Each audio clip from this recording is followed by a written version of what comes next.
You'll never amount to anything. What a worthless disappointment you are."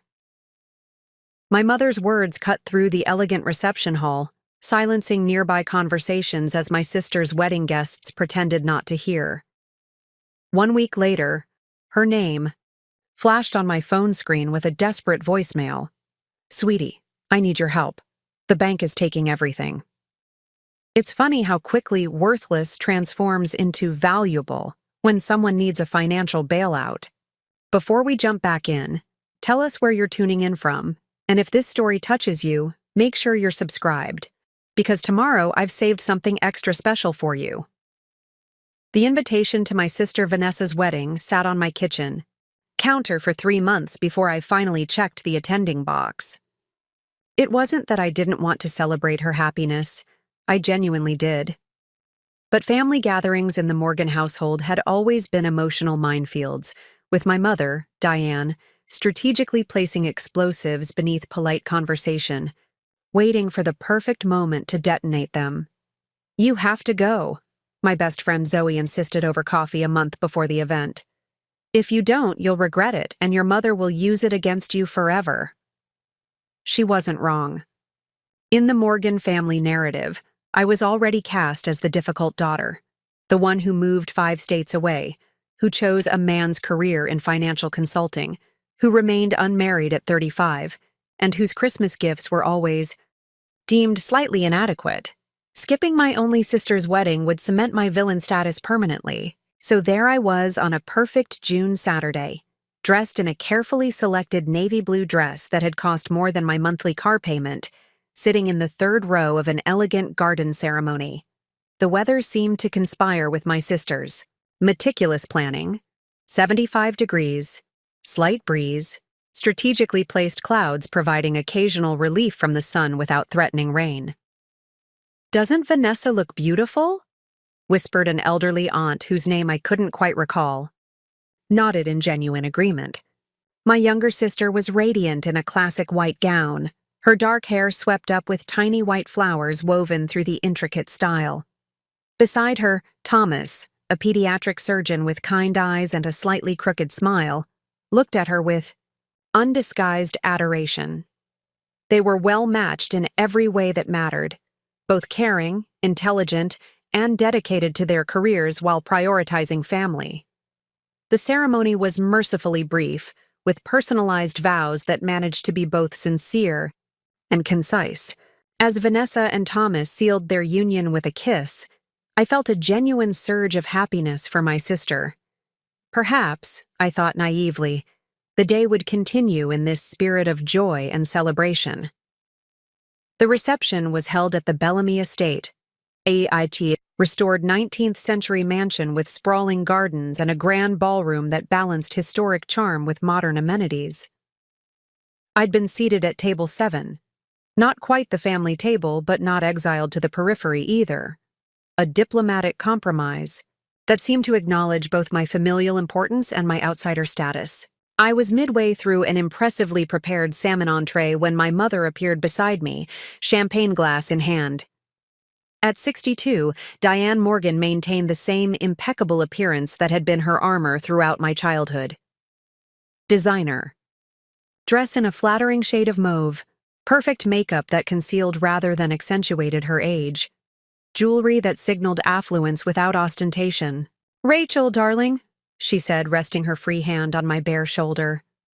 Her fingers were cool against my skin, her diamond tennis bracelet catching the light. "Come join me for a moment. There's someone I'd like you to meet." I excused myself from the table, where I'd been engaged in pleasant small talk with Thomas's cousins, and followed my mother to a quieter corner of the ballroom. The someone turned out to be Martin Schaefer, a divorce attorney approximately 15 years my senior, with thinning hair and a confident smile that displayed expensive dental work. "Martin is a longtime friend of Thomas's family," my mother explained, her voice carrying the particular tone she reserved for matchmaking attempts. "He has his own practice in Greenwich." "Lovely to meet you," I said automatically, extending my hand. "The pleasure is mine," Martin replied, holding my hand slightly longer than necessary. Your mother tells me you're in finance? Financial consulting, I clarified. I specialize in reorganization strategies for mid-sized companies facing potential bankruptcy. How fascinating, he said, in a tone that communicated the opposite. I imagine that keeps you quite busy.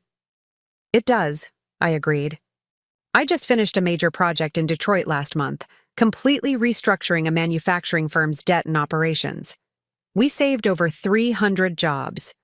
My mother's smile tightened almost imperceptibly. Rachel has always been very career-focused, she said, as if apologizing for a regrettable character flaw. Sometimes at the expense of other priorities. I recognized the familiar strategy, the subtle undermining wrapped in superficial praise.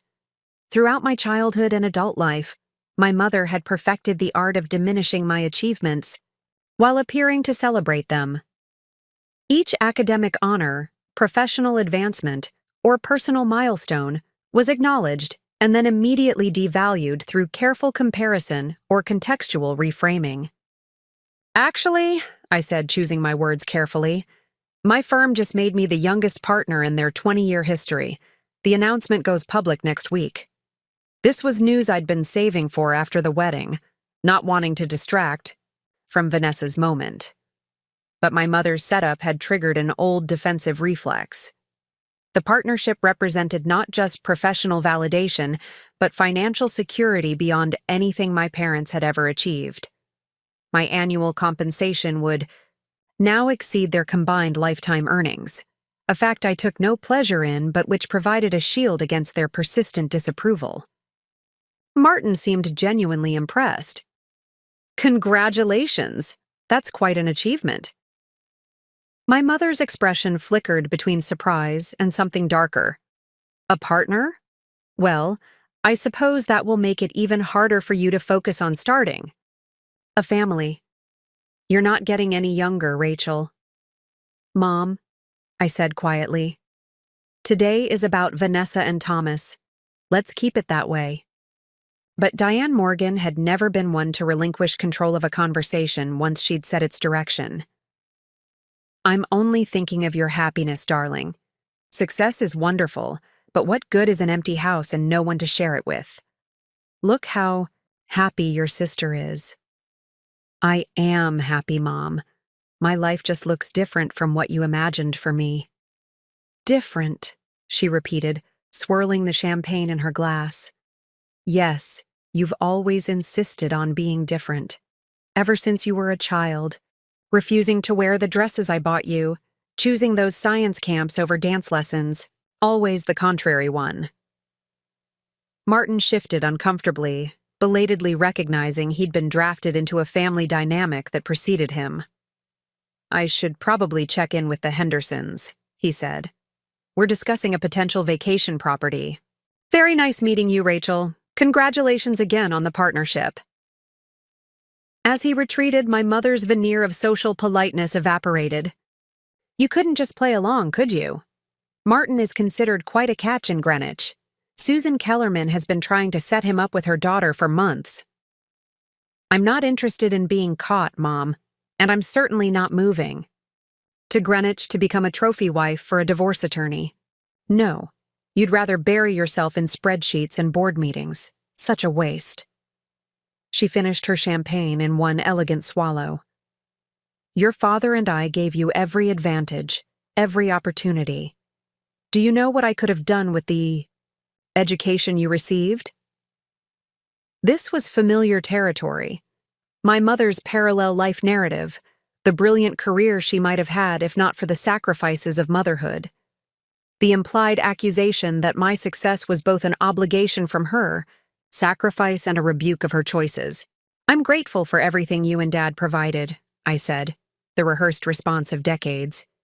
You made it possible for me to build the life I have. The life you have, she repeated, her voice taking on the slightly theatrical quality that signaled an escalating confrontation. Alone in that sterile apartment in Chicago, working 60-hour weeks with no one to come home to. Is that really what you want to celebrate? I glanced around, becoming aware that several nearby guests were studiously pretending not to overhear our conversation. "This isn't the time or place, Mom." "It never is with you.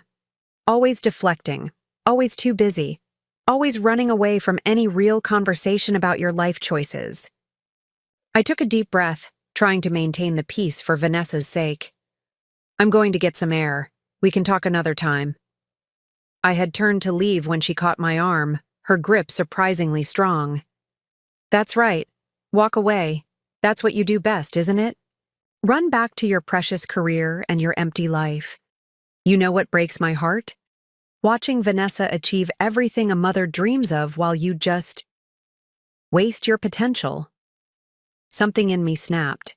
A tension wire that had been stretched, taut for 35 years, finally breaking under one pressure point too many. "What exactly am I wasting, Mom? My Harvard MBA? My 6-figure income? My professional reputation? Or just my potential to fulfill your particular vision of womanhood?" Her eyes widened, unused to direct confrontation from me. Another buzz. "Your mother is a psychological terrorist. Remember that none of what she said is true." I didn't respond to that one, unsure in that moment what was true and what wasn't. My mother's words had found their target with sniper precision, because they exploited my own private doubts. The 3 a.m. questions about choices made and paths not taken, the occasional hollow feeling when witnessing others' family milestones, the uncertainty about whether professional accomplishment alone would sustain me through the decades ahead. The sound of approaching footsteps interrupted my thoughts. I looked up, expecting my father, sent as an emissary by my mother to manage the situation. Instead, I saw Vanessa, her wedding gown gathered carefully in one hand as she navigated the garden path. "You shouldn't be out here," I said as she approached. "It's your reception." Vanessa sat beside me on the bench, arranging her dress with practiced movements. "It's my wedding, which means I get to decide where I should be." She studied my face in the dim light. "Are you okay?" "I'm fine," I said automatically. "I'm sorry about what happened in there. I never meant to create a scene at your wedding." Vanessa shook her head. "You didn't create anything.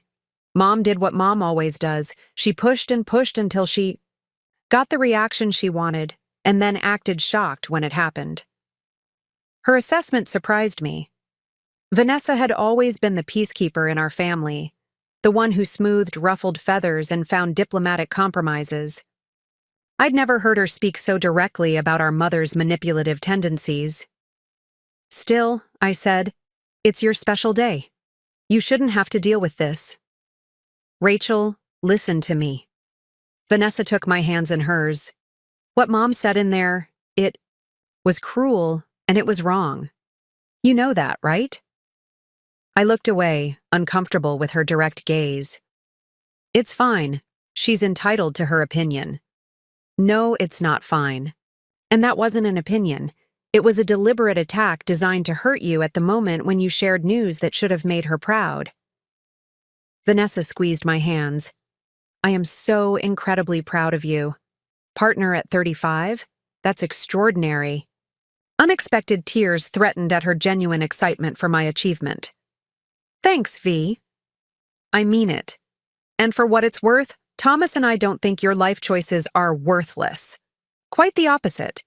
Do you know how many times I've bragged about my brilliant big sister who's out there saving companies and jobs?" I managed a small smile. "Probably about as many times as I've bragged about my amazing little sister who's changing how we approach early childhood education." Vanessa's work developing innovative curricula for underserved preschools had recently received national recognition, though our mother consistently minimized it as such a nice hobby while you prepare for children of your own. "The difference," Vanessa said gently, "is that I can count on your support being genuine. You've never once suggested that my career was just a placeholder for some real achievement. Because it's not. What you do matters." "So, does what?" "You do." She paused. "Rachel, I need to tell you something. I almost didn't go through with this wedding. This caught me completely off guard. What? Why? You and Thomas are perfect together. We are, she agreed. But I almost called it off 3 months ago because I was terrified of becoming mom, of measuring my whole identity through marriage and family, of turning into someone who resents her own choices and takes it out on her children. I stared at her. You could never be like that. You're the most self-aware person I know. Maybe, but the fear was real. And you know what helped me work through it? Talking to you. Seeing how you've created this life that's completely authentic to who you are, regardless of external expectations. You showed me it was possible to define success on your own terms. Vanessa. I was genuinely speechless. So when Mom calls you worthless, what she's really saying is that she can't control you, can't make you validate her life choices by replicating them, and that terrifies her. In all our years of navigating our complicated family dynamics, Vanessa and I had never spoken this directly about our mother's psychological patterns.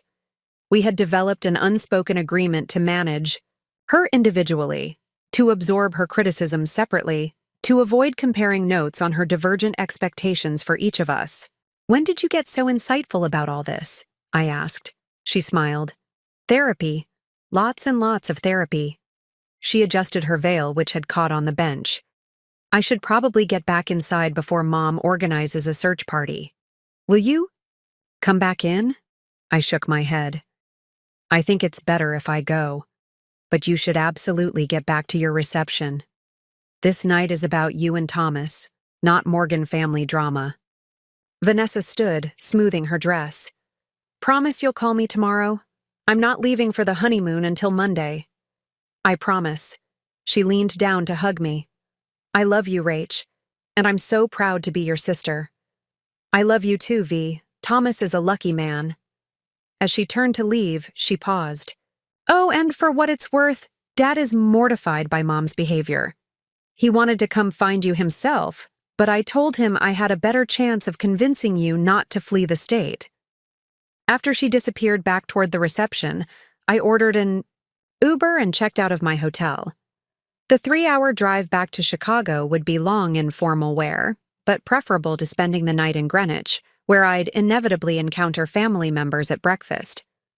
As I waited for my car, I sent Vanessa a generous gift through Venmo with the message, "For whatever you and Thomas need, all my love." It wasn't until I was on the highway, my wedding heels discarded in the passenger seat and a gas station, coffee growing cold in the cup holder, that the full impact of my mother's words truly hit me. Worthless. After a lifetime of subtle undermining and qualified approval, she had finally articulated the assessment that had always lingered beneath her criticisms. Strangely, having it spoken aloud felt almost liberating. The ambiguity was gone. The hope that I might someday earn her unconditional approval could finally be laid to rest. At 35, I was free to stop measuring my choices against an impossible standard. The irony, of course, was that by conventional metrics, I had achieved extraordinary success.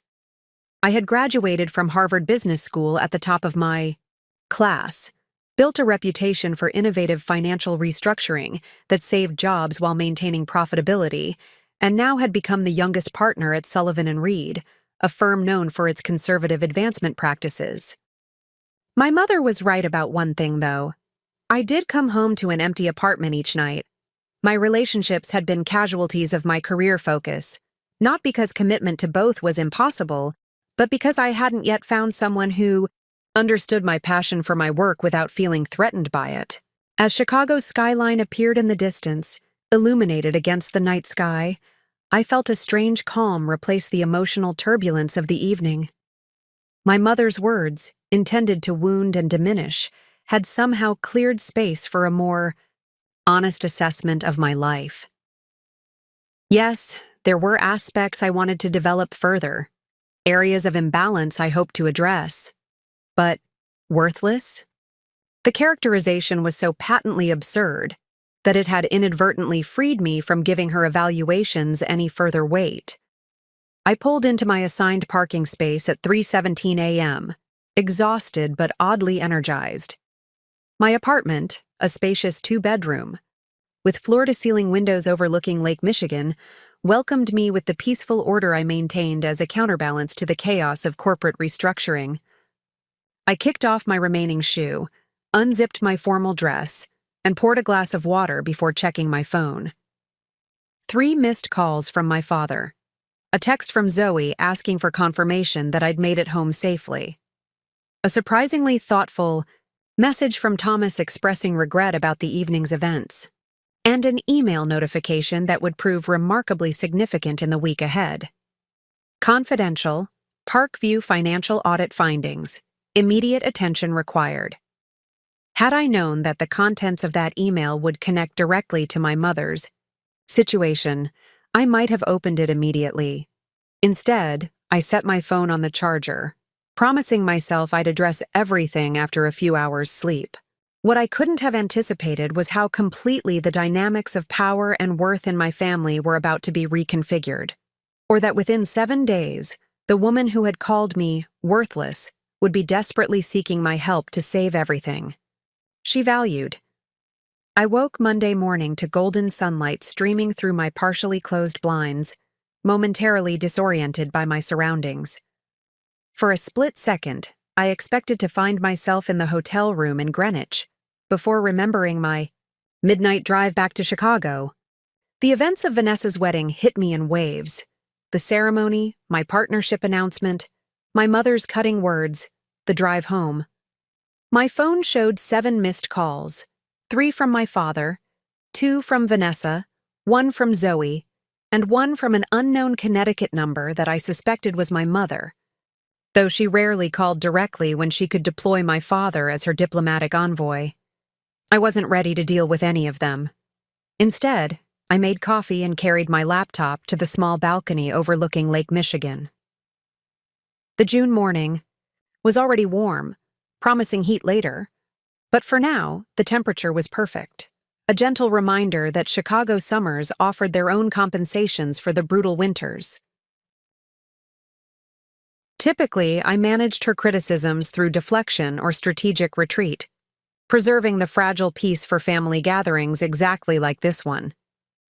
But something about this day, perhaps seeing my sister so genuinely happy, perhaps the contrast between Vanessa's authentic joy and my mother's manufactured grievances, had depleted my reserves of diplomatic patience.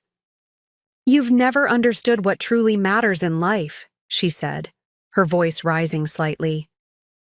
"All these achievements you're so proud of, what do they really amount to? Numbers on a bank statement? Your sister is building something real, something lasting. A marriage, a family, connections that matter. What will you have when you're my age? Who will care about your precious partnership then?" I was acutely aware that our conversation was no longer private. Nearby guests had abandoned the pretense of not listening, and a few family members were moving in our direction, recognizing the warning signs of a Morgan family incident in progress.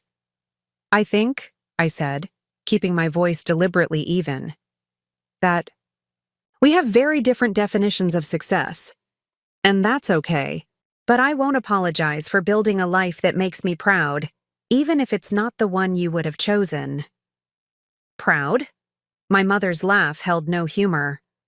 "What is there to be proud of? A woman your age, alone, choosing work over everything? Meaningful. It's not something to celebrate, Rachel. It's a failure. You're intelligent, you're capable, but when it comes to what really matters, you're—" She hesitated, and I should have walked away in that moment of suspension, but some masochistic part of me needed to hear it, needed the confirmation of what I'd always felt she thought of me. "I'm what, Mom?" I challenged quietly. Her eyes met mine, and for a moment I saw something beyond the disapproval, perhaps fear, perhaps genuine bewilderment at having produced a daughter so different from herself. But then her expression hardened. Preparing and narrating this story took us a lot of time, so if you are enjoying it, subscribe to our channel. It means a lot to us. Now back to the story. Martin seemed genuinely impressed. Congratulations. That's quite an achievement. My mother's expression flickered between surprise and something darker. A partner? Well, I suppose that will make it even harder for you to focus on starting a family. You're not getting any younger, Rachel. Mom, I said quietly, today is about Vanessa and Thomas. Let's keep it that way. But Diane Morgan had never been one to relinquish control of a conversation once she'd set its direction. I'm only thinking of your happiness, darling. Success is wonderful, but what good is an empty house and no one to share it with? Look how happy your sister is. I am happy, Mom. My life just looks different from what you imagined for me. Different, she repeated, swirling the champagne in her glass. Yes, you've always insisted on being different. Ever since you were a child, refusing to wear the dresses I bought you, choosing those science camps over dance lessons. Always the contrary one. Martin shifted uncomfortably, belatedly recognizing he'd been drafted into a family dynamic that preceded him. I should probably check in with the Hendersons, he said. We're discussing a potential vacation property. Very nice meeting you, Rachel. Congratulations again on the partnership. As he retreated, my mother's veneer of social politeness evaporated. You couldn't just play along, could you? Martin is considered quite a catch in Greenwich. Susan Kellerman has been trying to set him up with her daughter for months. I'm not interested in being caught, Mom, and I'm certainly not moving. To Greenwich to become a trophy wife for a divorce attorney. No, you'd rather bury yourself in spreadsheets and board meetings. Such a waste. She finished her champagne in one elegant swallow. Your father and I gave you every advantage, every opportunity. Do you know what I could have done with the education you received? This was familiar territory, my mother's parallel life narrative, the brilliant career she might have had if not for the sacrifices of motherhood. The implied accusation that my success was both an obligation from her, sacrifice and a rebuke of her choices. I'm grateful for everything you and Dad provided, I said, the rehearsed response of decades. You made it possible for me to build the life I have. The life you have, she repeated, her voice taking on the slightly theatrical quality that signaled an escalating confrontation. Alone in that sterile apartment in Chicago, working 60-hour weeks with no one to come home to. Is that really what you want to celebrate? I glanced around, becoming aware that several nearby guests were studiously pretending not to overhear our conversation. This isn't the time or place, Mom. It never is with you. Always deflecting, always too busy, always running away from any real conversation about your life choices. I took a deep breath, trying to maintain the peace for Vanessa's sake. I'm going to get some air. We can talk another time. I had turned to leave when she caught my arm, her grip surprisingly strong. That's right, walk away. That's what you do best, isn't it? Run back to your precious career and your empty life. You know what breaks my heart? Watching Vanessa achieve everything a mother dreams of while you just waste your potential. Something in me snapped. A tension wire that had been stretched, taut for 35 years, finally breaking under one pressure point too many. What exactly am I wasting, Mom? My Harvard MBA? My 6-figure income? My professional reputation? Or just my potential to fulfill your particular vision of womanhood? Her eyes widened, unused to direct confrontation from me. Typically, I managed her criticisms through deflection or strategic retreat, preserving the fragile peace for family gatherings exactly like this one. But something about this day, perhaps seeing my sister so genuinely happy, perhaps the contrast between Vanessa's authentic joy and my mother's manufactured grievances, had depleted my reserves of diplomatic patience. You've never understood what truly matters in life, she said, her voice rising slightly. All these achievements you're so proud of, What do they really amount to? Numbers on a bank statement? Your sister is building something real, something lasting. A marriage, a family, connections that matter. What will you have when you're my age? Who will care about your precious partnership then? I was acutely aware that our conversation was no longer private.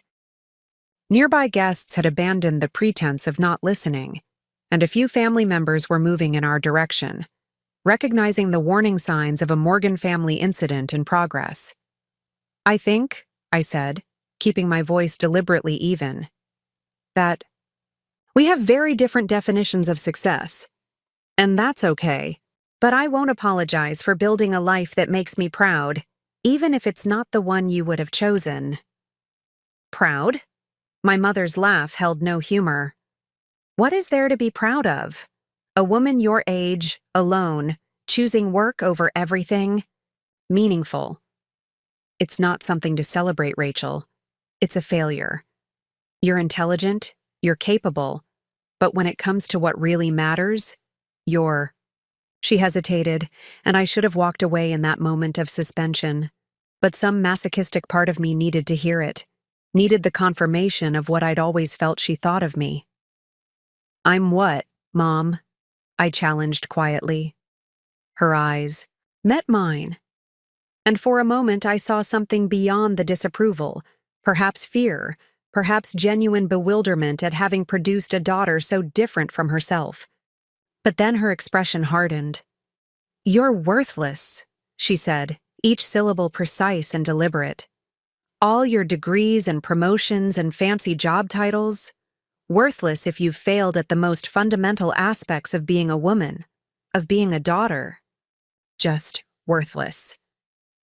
The word hung in the air between us, seeming to expand and echo in the sudden silence that had fallen in our immediate vicinity.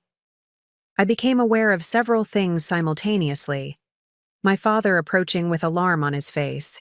Vanessa frozen mid-laugh at the head table, the wedding photographer awkwardly lowering his camera, and a server who had stopped with a tray of champagne flutes, uncertain whether to proceed through our invisible blast zone.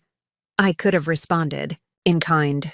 Could have mentioned the second mortgage on my parents' house that they thought I didn't know about. Could have referenced my mother's growing dependence on midday wine to manage her dissatisfaction with her own choices.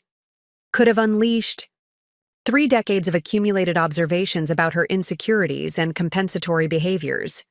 Instead, I simply nodded once, as if she'd confirmed something I'd long suspected. Thank you for clarifying how you feel, I said quietly.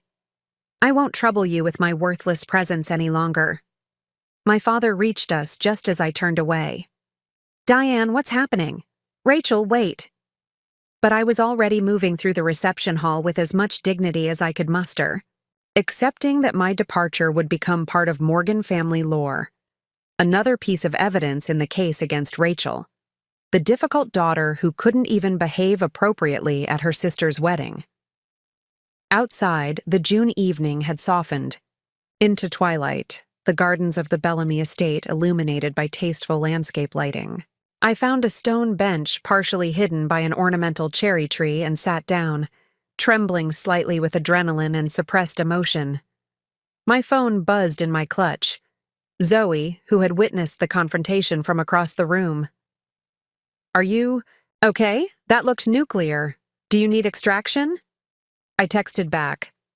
I'm okay. Getting an Uber in a few minutes. We'll call you tomorrow. I opened my work email, bypassing the personal messages to focus on the mysterious audit notification that had arrived during my drive home. As a financial restructuring specialist, unexpected audit findings were both common in my line of work and rarely good news. The email was from Victor Zhang, CFO at Parkview Financial, a regional investment firm catering to high-net-worth clients throughout the Midwest and Northeast. Parkview wasn't one of my clients, though I'd had several professional interactions with Victor at industry conferences. Rachel, I need your expertise on a sensitive matter requiring immediate discretion. Our internal audit has identified irregular transactions in several managed accounts. The pattern suggests potential fraud at the advisor level rather than systemic issues. But the implications are serious. Can we discuss as soon as possible? I'd prefer to keep this conversation offline until we have a better understanding of the scope. I frowned, scanning the brief document attached to the email, which outlined transaction patterns without identifying specific accounts. The methodology was sophisticated, systematic enough to avoid casual detection, but not so aggressive that it would trigger automated compliance alerts. Someone who understood both financial systems and their monitoring limitations had designed this approach. My phone rang again. Zoe, persistent as always. "You can't hide forever," she said when I answered. "I need verbal confirmation that you're alive and relatively untraumatized." "I'm alive," I confirmed, leaning back in my chair and watching a sailboat move across the horizon. "And working, which is my preferred coping mechanism." "Of course it is," Zoe sighed. "Want to talk about what happened?" "Not particularly." I took a sip of coffee. I think worthless was actually helpful. It clarified where I stand. Your mother is a narcissistic nightmare who can't handle having a daughter more successful than she ever was, Zoe declared with the brutal honesty of a 20-year friendship. "But that's not why I'm calling. Have you seen the email from Sullivan?" "What email?" "The all-staff announcement about your partnership. It went out this morning. Much more complimentary than I expected from those stuffy old men. Check your personal email." I switched tabs and found the message. The announcement was indeed surprisingly effusive, highlighting my work saving the Detroit manufacturing firm and noting that I was both the youngest partner in the firm's history and the first woman to achieve the position in less than 10 years. "Quite the contrast, isn't it?" Zoe observed. "On Saturday night, your mother calls you worthless, and Monday morning your accomplishments are being celebrated company-wide. Almost poetic." "Validation from Sullivan and Reed doesn't erase a lifetime of maternal disapproval," I pointed out. "No, but it does objectively refute her assessment. You're measurably, verifiably successful by conventional standards. She just keeps moving the goalposts." Zoe wasn't wrong. Throughout my life, each achievement had prompted a swift recalibration of expectations from my mother. Perfect grades were dismissed because anyone can memorize information. Academic. Scholarships were minimized because they weren't for athletics or arts. My Harvard acceptance was tempered with concerns about becoming too intellectual for your own good. Each milestone that should have merited pride had instead triggered a subtle reframing that positioned it as somehow insufficient. "Anyway," I said, changing the subject, "I have an interesting situation with Parkview Financial. Potentially serious fraud involving managed accounts." "That small firm in Greenwich?" Zoe asked. I paused, coffee cup halfway to my lips. "Greenwich? I thought they were based in Chicago with regional offices." "The main office is here, but they acquired Greenwich Investment Partners about 2 years ago. It was in the business section. Local firm goes national, that sort of thing." Vague memory surfaced of seeing something about the acquisition, which I'd paid little attention to at the time. Greenwich was my parents' world, not mine. "Interesting timing," I murmured, my mind already connecting dots that seemed increasingly non-coincidental. "I need to look into something. I'll call you later." After hanging up, I did a quick search for Greenwich Investment Partners. The acquisition had indeed been completed approximately 20 months ago, with Parkview retaining most of the original staff but implementing new management systems and compliance protocols. This timing aligned with the questionable transactions identified in the audit. I called Victor Jang, who answered on the second ring. "Rachel, thank you for getting back to me so quickly. I wasn't expecting to hear from you on a Monday morning after the holiday weekend." "The patterns in your report are concerning," I said, bypassing pleasantries. "How many accounts are affected?" "That's what we're still determining. The initial review identified 14 accounts with irregular transaction sequences, but we're conducting a comprehensive audit of all accounts managed through the Greenwich office. My suspicion crystallized into something more concrete. The Greenwich office specifically? Not other regional branches? Correct.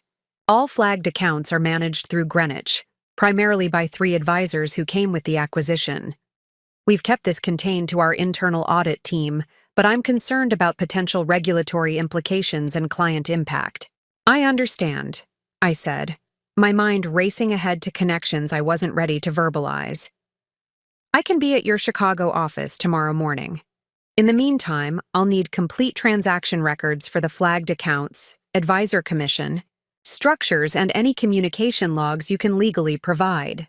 After finalizing arrangements with Victor, I sat staring at the lake, processing implications that seemed increasingly personal. My father had been with Greenwich Investment Partners for over 30 years, managing portfolios for local professionals and old money families. When Parkview acquired the firm, he had stayed on, pleased with the expanded resources while maintaining his client relationships. I hadn't paid much attention to his professional transition, beyond noting his satisfaction with the new arrangement. My father and I maintained a cordial relationship that carefully avoided both financial discussions and my mother's critical assessments. He had never been the direct source of disapproval in my life, but neither had he been a consistent defender against it. Now, I wondered if there was a connection between the audit findings at Parkview's Greenwich office and my mother's escalated hostility at the wedding. Financial pressure could explain her increased drinking, the sharper edge to her criticisms, the almost desperate quality of her attempts to guide me toward a more conventional life path. My phone rang again, the unknown Connecticut number from earlier. I hesitated, then answered. Rachel Morgan. Rachel, it's your father. His voice sounded strained, lacking its usual measured calm. I've been trying to reach you since Saturday night. I've been busy, I replied neutrally. He sighed. Your mother regrets what happened at the wedding. She was upset and said things she didn't mean. The familiar script, my father smoothing over my mother's behavior without actually acknowledging its inappropriateness. This pattern had defined my childhood. Explosive criticism from my mother, followed by my father's diplomatic efforts to restore surface harmony without addressing the underlying dynamics. Did she ask you to call and say that? I asked. His hesitation provided the answer. She's under a lot of stress right now. We both are. What kind of stress, Dad? I asked, deciding to approach the situation directly. Financial stress, perhaps? Another pause, longer this time. What makes you ask that? Professional intuition, I said, which wasn't entirely untrue. Is there something going on that I should know about? It's nothing for you to worry about, he said quickly. Just some temporary cash flow issues with property investments. It'll sort itself out. Property investments. My father had never mentioned real estate holdings beyond their home. This felt like new information, deliberately presented to divert attention from potentially more complicated financial entanglements. Dad, if you're having serious financial problems, I might be able to help, not just with money, but with restructuring strategies. It's kind of you to offer, but unnecessary, he insisted with forced lightness. Now, about your mother. She'd like to speak with you directly, to apologize. I'm not ready for that conversation, I said honestly, and I'm about to be very busy with a new client situation. Tell her I got your message. After we disconnected, I sat with growing certainty that the Parkview audit and my parents' situation were connected. Financial stress could explain my mother's behavior, but not excuse it. Whatever was happening in Greenwich, I needed objective information before engaging further with family dynamics. I spent the rest of Monday reviewing the files Victor sent over, methodically analyzing transaction patterns across the flagged accounts. By evening, I had identified a sophisticated scheme involving selective timing of trades, improper fee structures, and what appeared to be preferential allocation of investment opportunities. all practices that benefited advisors at the expense of clients. Tuesday morning, I arrived at Parkview's Chicago headquarters at 7:30 a.m., dressed in what Zoe called my financial assassin outfit, a perfectly tailored charcoal suit that projected both authority and uncompromising standards. Victor met me in the lobby, his expression revealing the strain of the situation. "Thank you for coming so quickly," he said, as he escorted me to a secure conference room where 3 members of Parkview's internal audit team waited. The situation has developed further overnight. For the next 4 hours, we delved deeper into the audit findings, identifying systematic issues that went beyond individual advisor misconduct to suggest potential supervisory failures. By noon, it was clear that at least 28 client accounts had been impacted, with combined losses approaching $3 million. Not catastrophic for a firm of Parkview's size, but devastating for the affected clients and potentially ruinous for the firm's reputation. "We need to notify the SEC," I concluded, reviewing my notes. "The patterns here suggest intentional misconduct rather than administrative errors." Victor nodded grimly. "I feared as much. What's your recommendation for containing the damage?" "Full disclosure, immediate remediation for affected clients, and cooperation with regulatory investigations," I advised. "Trying to handle this quietly will only compound the problems when it inevitably comes to light. And it will come to light." While the audit team dispersed to prepare documentation for regulators, Victor asked me to stay behind. "There's another dimension to this situation," he said once we were alone. "One of our most experienced advisors appears to be centrally involved, Charles Morgan." Though I'd been bracing for this confirmation since yesterday, hearing my father's name stated directly still felt like a physical shock. "Charles Morgan is my father," I disclosed after a moment. "I suspected a connection when you mentioned the Greenwich office, but I wasn't certain until now." Victor looked genuinely surprised. "I had no idea. This creates a potential conflict of interest." "It does," I agreed. "I should recuse myself from any aspects of the investigation directly involving my father. However, I can still advise on general remediation strategy and client communication approaches." "I appreciate your transparency," Victor said, "and I understand this puts you in an incredibly difficult position." "Professional ethics come first," I said firmly, though my mind was racing with implications. "What specifically is my father alleged to have done?" Victor hesitated, then pushed a folder across the table. These accounts were all under his direct management. The transaction patterns suggest he was timing trades to benefit certain accounts, primarily his own and those of several close associates, at the expense of others. I opened the folder, scanning documentation of what appeared to be a classic front-running scheme. My father had apparently been using advanced knowledge of large block trades to execute personal transactions first, capturing price advantages before client orders moved the market.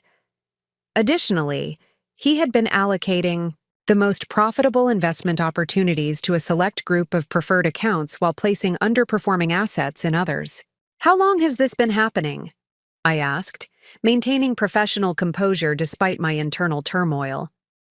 "Based on our review, approximately 18 months, essentially since shortly after the acquisition. Our compliance systems flagged some irregularities about 4 months ago, but initial reviews didn't connect the patterns. It wasn't until a client complained about underperformance relative to benchmarks that we initiated the comprehensive audit. 18 months aligned with what my father had called temporary cash flow issues with property investments. The timeline suggested he had started manipulating accounts shortly after Parkview implemented new systems, perhaps believing the transition period would provide cover for questionable activities. Has he been confronted with these findings?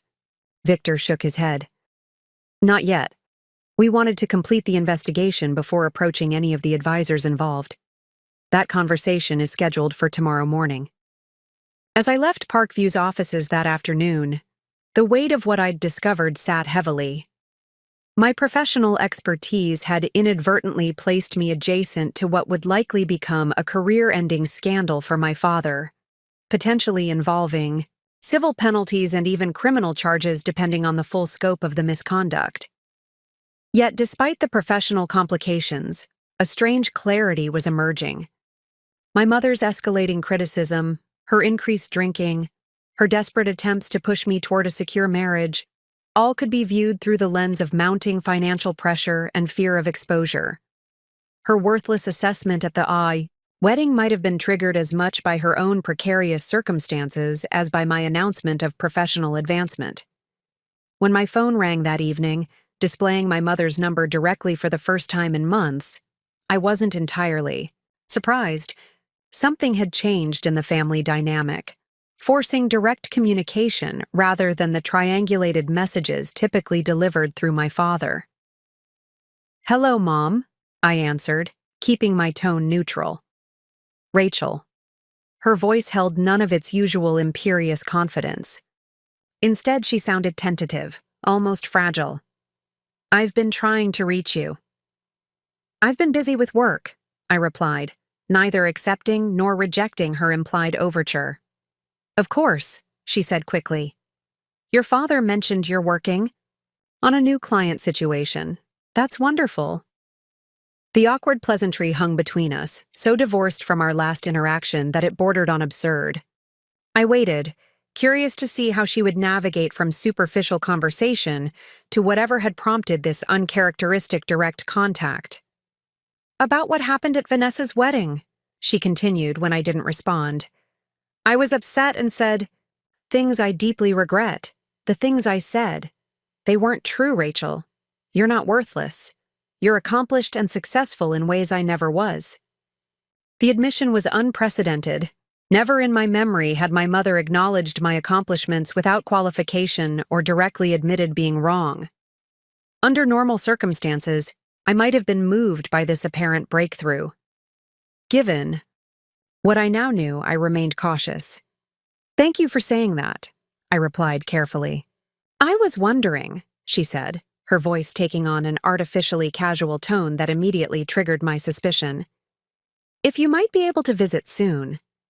There's something your father and I need to discuss with you, and it would be better in person." "What kind of something?" I asked, though I already had a good idea. Her hesitation spoke volumes. "It's a bit complicated. A financial matter that we could use your expertise on." "Is this about Dad's activities at Parkview Financial?" The sharp intake of breath on the other end of the line confirmed my suspicion. "How do you know about that?" "Ironically, I've been brought in as a consultant on their internal investigation," I explained, seeing no reason to withhold information that would become evident soon enough. "I learned today that Dad is one of the advisors under scrutiny." Oh God. The two words carried genuine fear, stripping away the composed facade my mother had maintained throughout my life. "Rachel, you don't understand. It's not what it seems." "Then explain it to me," I challenged. "Because from my professional perspective, it looks like Dad has been engaging in front-running and improper allocation practices that have cost clients millions while personally benefiting from the transactions." "It was temporary," she insisted, her voice rising with desperation. "Just until our investment property turned around. He was going to make it right." "That's not how securities fraud works, Mom. Once the line is crossed, you can't just put the money back and pretend it never happened." "But he did it for us, for our retirement, for your sister's wedding. We were going to lose everything." I processed this confirmation of my suspicions with a strange detachment. "What happened to your savings? You and Dad always emphasized financial responsibility." A beat of silence followed. "The market crash in 2008 hit us harder than we let on. Your father's commission structure changed after that. Then medical bills." Medical bills. This was new information. "Who was sick?" "Your father had prostate cancer 5 years ago. We didn't tell you girls because he didn't want you to worry. especially with you finishing your MBA and Vanessa just starting her career. The treatment was successful, but the insurance didn't cover experimental procedures he needed. We remortgaged the house, used our savings. The pieces fell into place. Financial pressures mounting over years, pride preventing them from seeking help, desperation eventually pushing my father toward ethical compromises he would have previously condemned. It explained much, but justified nothing. "Why didn't you tell us?" I asked. "Vanessa and I could have helped." "Your father wouldn't hear of it," my mother said, her voice tight with restrained emotion. "He said we couldn't burden you with our problems when you were building your futures. And then when things started to improve at Parkview, he thought he could handle it himself." "By defrauding clients?" "He didn't see it that way at first," she insisted. "He thought he was just borrowing against future performance." I closed my eyes, recognizing the rationalization that began many financial frauds. "And now? Now the bank is foreclosing on our home. Your father's been placed on administrative leave pending an investigation. We've received a letter from Parkview's legal department about potential recovery of funds." Her voice broke. "Rachel, we have nowhere else to turn. Your sister just got married. She can't help with this. You're the only one who might understand how to navigate this situation." The irony wasn't lost on me. The daughter deemed worthless just days ago was now the only hope for salvation. Part of me wanted to respond with the same dismissive cruelty I'd experienced at the wedding, to let her feel the impact of her words reflected back at her in this moment of vulnerability. But beneath the hurt and anger, I recognized something fundamental. This crisis offered a rare opportunity to address the dysfunction that had shaped our family dynamics for decades. Real change often emerges only when existing patterns become unsustainable. "I'll be in Greenwich on Thursday," I said finally. "I need to be at Parkview tomorrow for the continuation of the investigation, but I can come to the house after that. We'll discuss options then." "Thank you," my mother whispered, genuine gratitude replacing her usual careful composure. "Rachel, Save it for Thursday," I interrupted, not ready for whatever emotional declaration might follow. "And Mom?" "Don't expect miracles. What Dad did has serious consequences that can't simply be wished away." After we disconnected, I stood at my window overlooking the Chicago skyline, considering the strange reversal of circumstances. In less than a week, I had gone from being judged worthless to being the family's last hope for financial salvation. The daughter who had failed at the most fundamental aspects of being a woman was now being sought for the very expertise that had been dismissed as empty achievement. I felt no satisfaction in this reversal, only a somber recognition of how financial desperation could warp behavior, relationships, and values. My father's actions were unethical and potentially criminal, but they had emerged from a complex interplay of pride, fear, and misguided responsibility that I was only beginning to understand. As I prepared for bed that night, my phone buzzed, with a text from Vanessa. "Mom just called me in tears about Dad. What's happening? Call me when you can." I responded simply, "Financial situation more complicated than it appears. I'm handling it. Enjoy your honeymoon. We'll talk when you're back." Some burdens didn't need to be shared immediately, especially not with a sister in the first days of her marriage. The coming weeks would bring enough complications for all of us. What remained unclear was whether this crisis would ultimately destroy what remained of our family connections or create space for something more authentic to emerge from the wreckage of carefully maintained appearances. Either way, the dynamics had been irrevocably altered. The question now was what we would build in place of the collapsed structure. The flight to Connecticut on Thursday morning offered a rare moment of suspended reality, 90 minutes of enforced stillness between the intensity of the Parkview investigation and the emotional complexity awaiting me in Greenwich. I used the time to review the complete case file Victor had authorized for my personal assessment, despite my recusal from the aspects directly involving my father. What emerged was a pattern more troubling than initially apparent. My father's activities hadn't been isolated, incidents of opportunistic trading, but a systematic approach that had evolved over 18 months. The early transactions showed hesitation, minimal position sizes, conservative timing, suggesting someone testing boundaries. But the recent patterns revealed increasing boldness, larger positions, and more aggressive timing that significantly increased both the profits diverted and the harm to client accounts. This progression told a story beyond simple financial misconduct. It revealed the psychological evolution of someone who had started with small ethical compromises, justified by necessity, and gradually normalized increasingly serious violations. I recognized the pattern from previous corporate fraud cases I'd handled, the slippery slope from just this once to routine misconduct. As the plane began its descent into Connecticut, I closed the file and stared out the window at the manicured landscape below. Greenwich represented everything I had deliberately left behind: the careful cultivation of appearances, the rigid social hierarchies, the unspoken expectation that women like me would prioritize suitable marriages over professional accomplishments. Yet it was also where my family's crisis was unfolding, pulling me back into orbits I had worked hard to escape.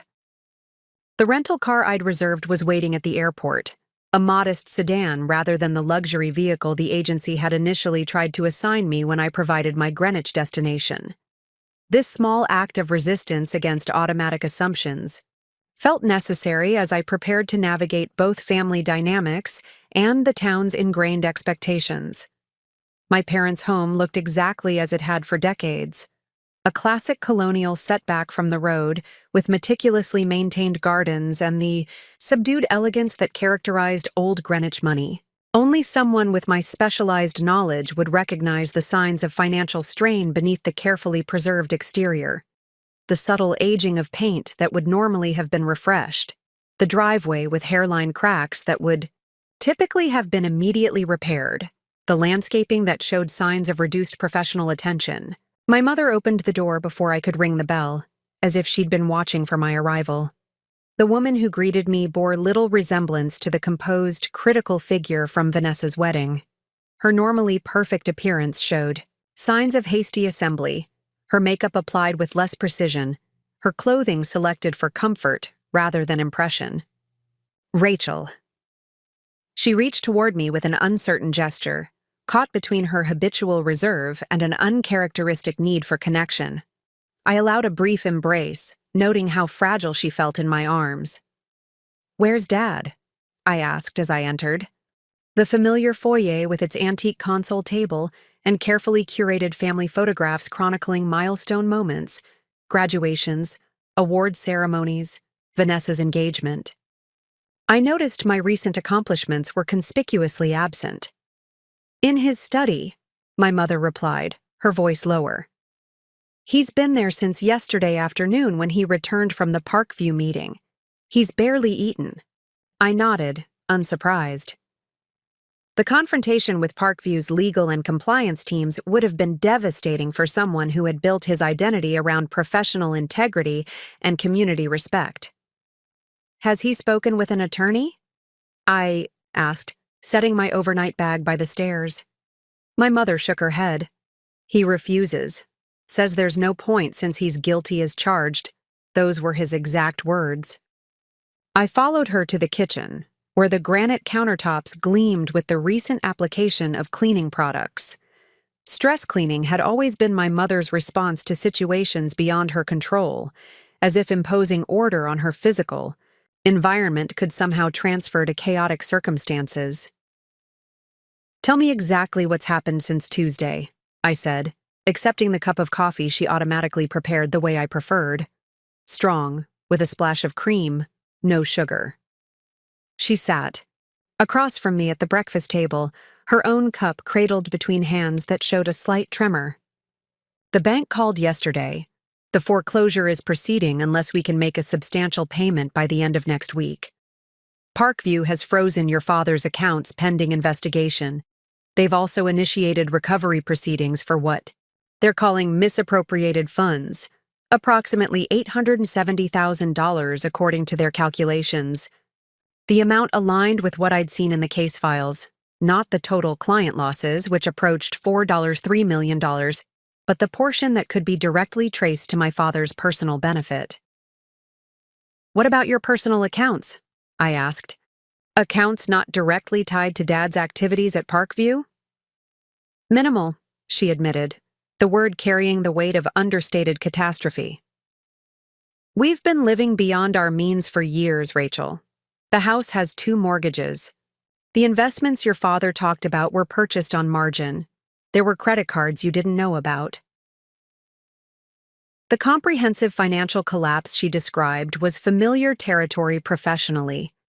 I'd guided numerous corporate clients through similar spirals, but the personal dimension added layers of complexity beyond my expertise.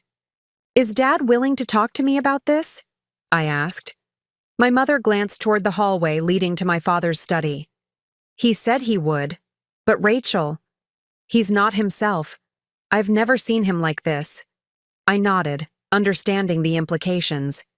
My father had always embodied a certain type of masculine stoicism, emotions carefully managed, vulnerabilities concealed beneath capable professionalism. A man whose world had constricted to performative success would find total failure particularly devastating. "Give me a few minutes with him," I said, rising from the table. My father's study had been sacrosanct territory throughout my childhood, a masculine domain where important financial matters were handled and interruptions tolerated only for emergencies. The room's heavy oak door had represented the boundary between family life and my father's professional world. I knocked twice, receiving no response. After a moment's hesitation, I opened the door to find my father seated behind his desk, staring at an arrangement of family photographs. He looked up as I entered, his expression shifting from vacant contemplation to a complex mix of shame and relief. At 64, Charles Morgan had always projected disciplined vitality, regular tennis matches, careful attention to diet, the poised confidence of someone accustomed to commanding respect. The man before me seemed physically diminished, his shoulders curving inward, his skin pallid from what appeared to be both sleeplessness and shock. "Rachel." His voice retained its familiar timbre but lacked conviction. "I didn't expect you to come." "Did you think I wouldn't?" I asked, taking the leather chair opposite his desk, the position usually occupied by clients seeking his financial wisdom. "I wouldn't have blamed you if you hadn't," he replied, "especially after what your mother said at the wedding." I was surprised by this acknowledgement. My father had rarely directly addressed my mother's critical behavior, preferring diplomatic abstractions that maintained surface harmony. "I'm not here about the wedding," I said. "I'm here about Parkview, the foreclosure, and whatever else you haven't disclosed that might impact this situation." He nodded, accepting my businesslike approach. "You know most of it already, I imagine. Victor Zhang mentioned you were consulting on the investigation." "I've recused myself from the aspects directly involving you," I clarified.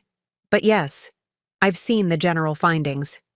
My father reached for a leather portfolio on his desk, opening it to reveal organized documentation. Even in crisis, his methodical nature remained intact. "These are the relevant statements, notices, and correspondence," he said, pushing the portfolio toward me. "I've prepared a complete accounting of what happened, when it started, and where the funds went. I won't waste your time with justifications or excuses." I scanned the first page, a chronological timeline of his financial activities beginning 5 years earlier with his cancer diagnosis and continuing through the escalating series of compromises that had culminated in the current crisis. "You documented your own fraudulent activities," I observed, noting the meticulous detail that would effectively serve as a confession in any regulatory or criminal proceeding. "I've maintained accurate records throughout," he confirmed without defensiveness. At first, I told myself it was because I would make restitution once our situation improved. Later, I think I knew it would be necessary for accountability. His matter-of-fact acknowledgement of wrongdoing contrasted sharply with the desperate rationalizations my mother had offered during our phone conversation. Where she saw temporary measures justified by circumstances, he recognized fundamental breaches of professional ethics and legal boundaries. "Why didn't you come to me before it reached this point?" I asked, the question emerging more personally than I'd intended. "Financial restructuring is literally my profession, Dad." He met my gaze directly for the first time since I'd entered the room. Pride, shame, the inability to admit that I'd failed at the very thing I was supposed to excel at, managing money responsibly. He paused. "And if I'm completely honest, the fear that you'd see me exactly as you do now, as someone who violated every principle I claimed to value." The painful accuracy of his assessment created a moment of unexpected connection between us. Throughout my childhood, my father had remained somewhat emotionally remote, present but preoccupied, supportive but distracted. This direct acknowledgement of his motivations and fears represented perhaps our most authentic exchange. "The situation is serious," I said, returning to practical assessment. "Parkview will pursue full recovery of misappropriated funds. The SEC investigation will likely result in significant penalties. Criminal charges are possible, though not certain given your age and lack of prior offenses." He nodded, accepting each point without protest. "And the house?" "The foreclosure could potentially be delayed through negotiation, but not indefinitely. The combination of 2 mortgages and current market conditions makes refinancing unlikely." "I understand," he said quietly. "What would you recommend as the next steps?" Speaking professionally, not as my daughter. I considered the question carefully, weighing professional expertise against personal involvement. Speaking professionally, I would recommend immediate legal representation, specializing in securities violations, voluntary cooperation with regulatory authorities, a comprehensive disclosure of assets and liabilities, and a realistic assessment of what lifestyle adjustments will be necessary going forward. "And speaking as my daughter?" he asked. I hadn't anticipated this question, which bypassed our carefully maintained boundaries to request a personal, rather than professional perspective. "Speaking as your daughter," I said after a moment, "I would say that financial mistakes, even serious ones, don't define your entire life or your worth as a person." Something shifted in his expression, a tightly held tension releasing slightly, at this unexpected offering of grace. "Thank you for that," he said simply. Our conversation was interrupted by my mother's appearance at the study door. "I've made lunch," she announced with forced normalcy. "You both need to eat something." The kitchen table, typically set with careful attention to presentation, now held simple sandwiches and a pitcher of iced tea. We sat in uncomfortable silence for several minutes, the familiar family configuration highlighting the extraordinary circumstances that had brought us together. "Have you found a solution?" my mother finally asked, directing the question to me rather than my father. "There isn't a simple solution," I replied carefully. "There will be significant consequences, both financial and potentially legal. The question is how to mitigate those consequences and rebuild from what remains." "Rebuild?" she repeated, as if testing an unfamiliar concept. "What exactly would that look like? Where would we live? How would we support ourselves? Your father will lose his license, his clients, his reputation." "Yes," I acknowledged, not softening the reality. "Your lives will change substantially, but you're not without options or resources." "What resources?" my mother challenged, her vulnerability shifting toward familiar sharpness. "Everything we have is either mortgaged, frozen, or about to be claimed by Parkview's lawyers. You have skills, experience, connections that aren't tied to Dad's professional license," I pointed out. You have family who can help during the transition, and you have options that don't require maintaining this particular lifestyle in this particular community. My mother's expression revealed how unthinkable she found this last suggestion. Greenwich wasn't just where they lived. It was integral to her identity, the framework that gave structure to her understanding of success and status. "You expect us to leave Greenwich?" she asked, genuine bewilderment in her voice. "Where would we go? What would we tell people?" "The truth," my father interjected unexpectedly, "or whatever portion of it preserves some dignity while acknowledging reality. That health issues led to financial difficulties, that we're downsizing to better manage our resources. That family is more important than maintaining appearances." My mother stared at him, clearly unaccustomed to this direct approach after decades of mutual investment in careful image management. "Charles, be reasonable. We can't just—" "Diane," he interrupted gently, "the life we've been maintaining hasn't existed in reality for years. It's been a performance funded by increasingly desperate measures. I'm tired of pretending." The simple admission seemed to deflate her remaining resistance. She looked between us, perhaps recognizing that the unified front I presented with my father represented a fundamental shift in family dynamics. "What do you suggest then?" she asked me, her tone holding more resignation than hostility. "First, we need accurate numbers. A complete financial picture, including all assets, liabilities, income sources, and spending requirements. Then we can explore options for downsizing, relocation if necessary, and potential income streams that don't depend on Dad's securities license. And in the meantime," she pressed, "the foreclosure, the Parkview situation, potential legal proceedings?" I hesitated, recognizing that my next words would significantly alter our relationship. "I can provide temporary financial support while we develop a sustainable plan.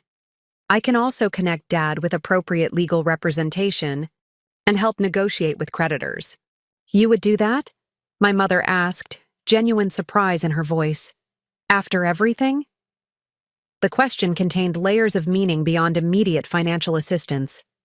After years of criticism and dismissal, after being called worthless at my sister's wedding, after being valued only when my resources became necessary for their survival.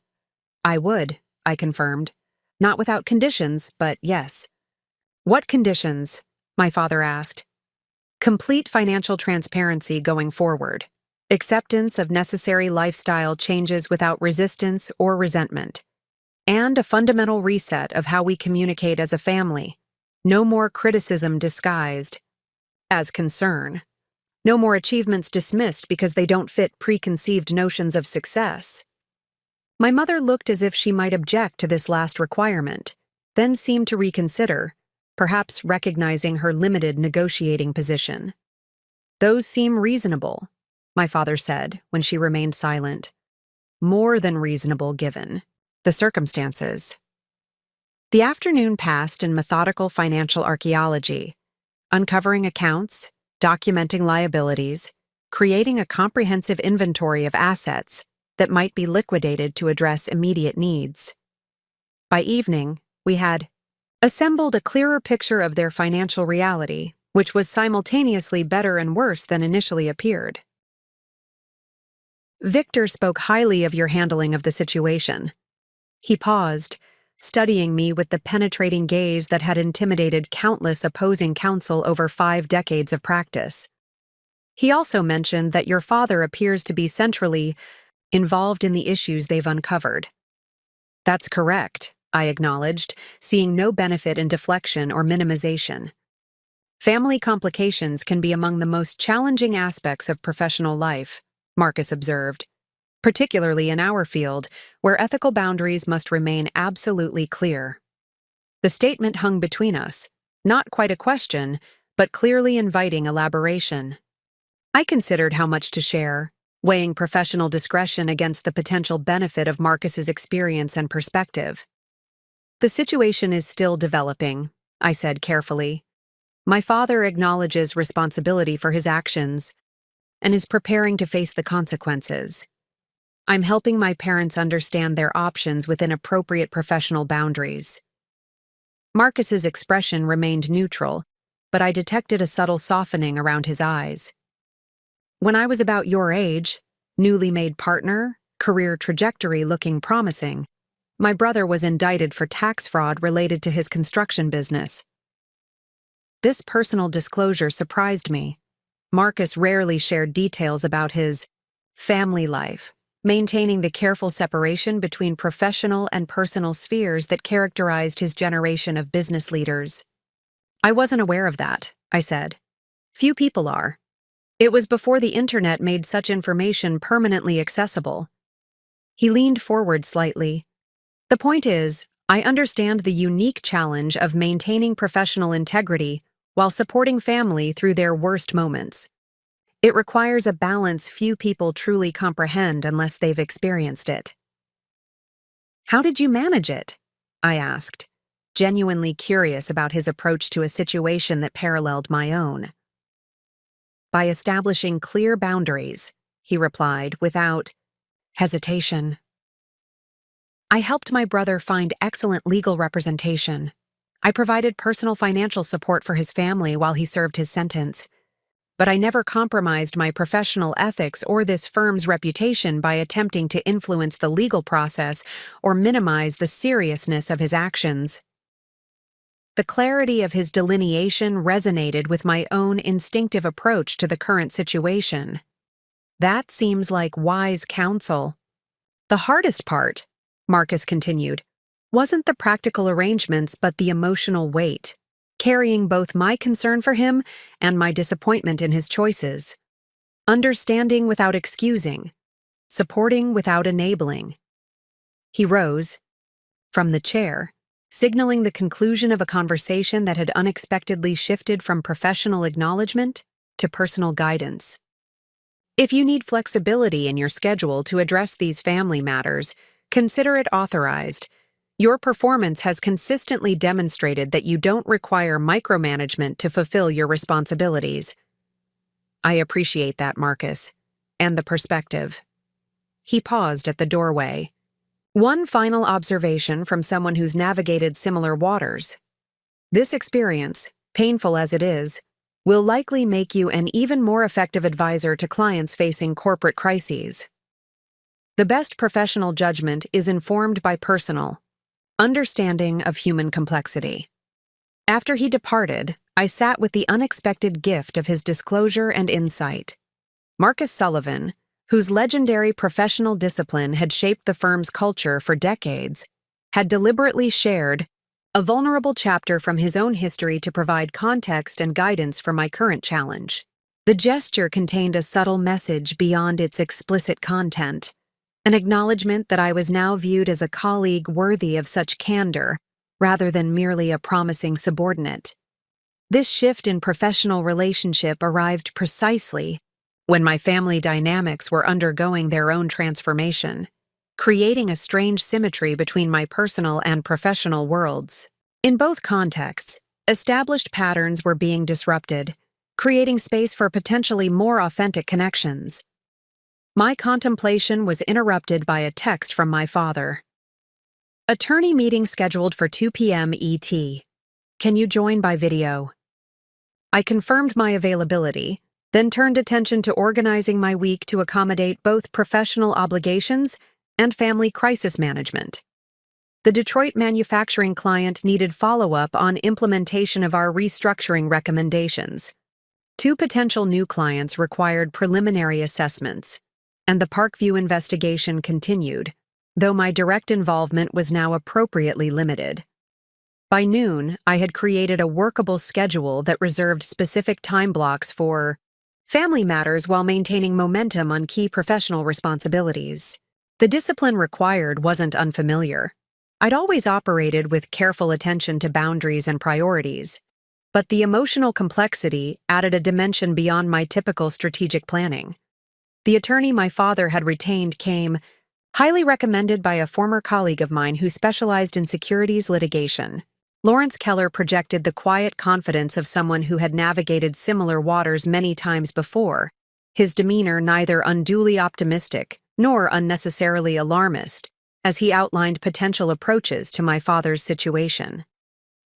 Based on my preliminary review, Lawrence explained during our video conference, we have several factors working in our favor.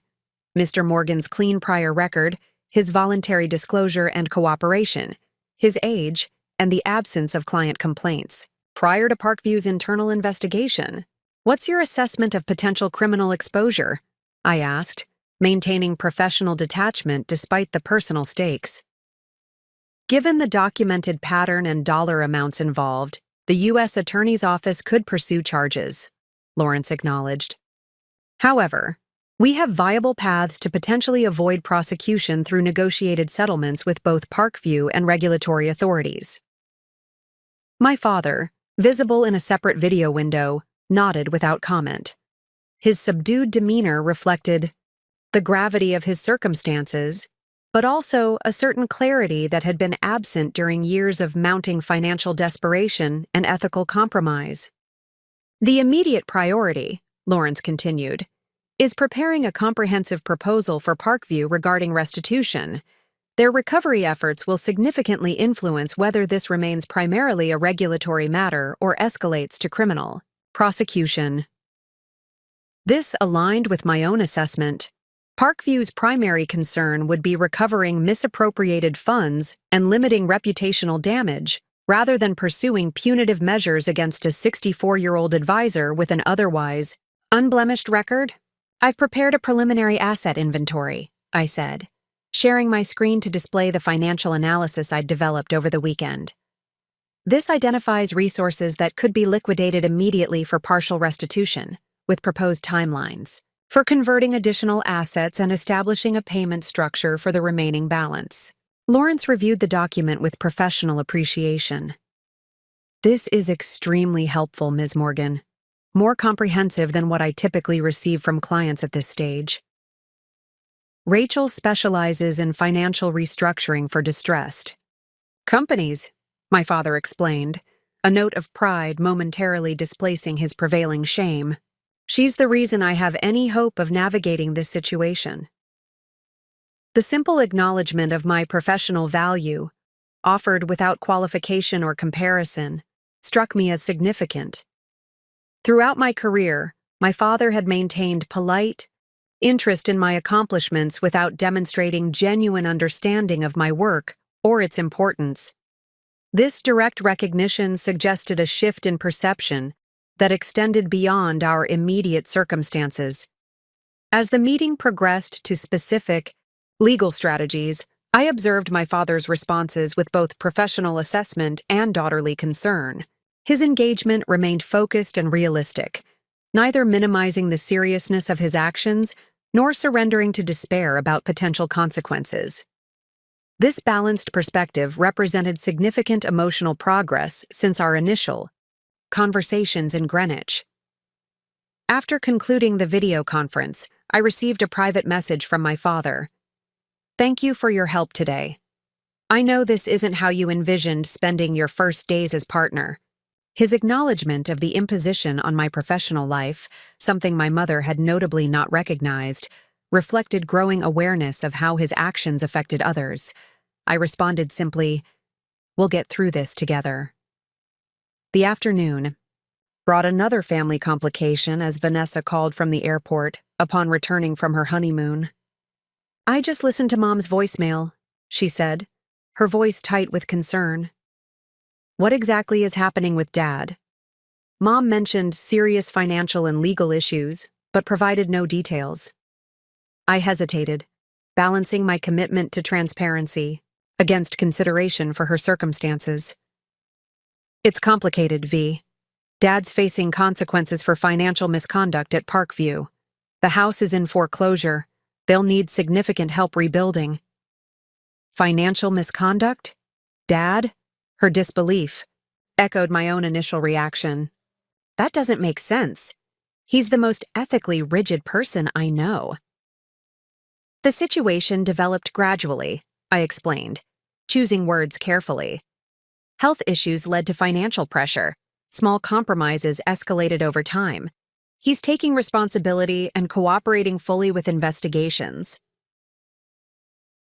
The approximately $870,000 my father had diverted through improper trading practices had been used primarily to maintain their lifestyle amid decreasing legitimate income, the mortgage payments on an underwater property, country club memberships, necessary for client relationships, the elaborate wedding my mother had insisted Vanessa deserved.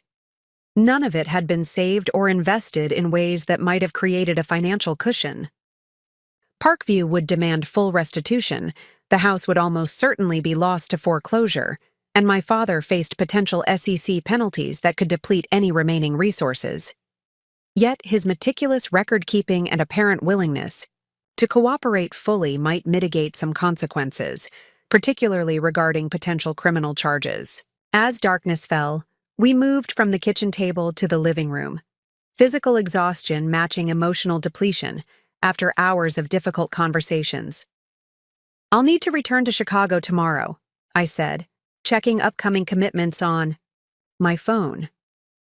"But I can work remotely part of next week to help implement immediate steps, retaining an attorney, initiating negotiations with creditors, exploring housing alternatives."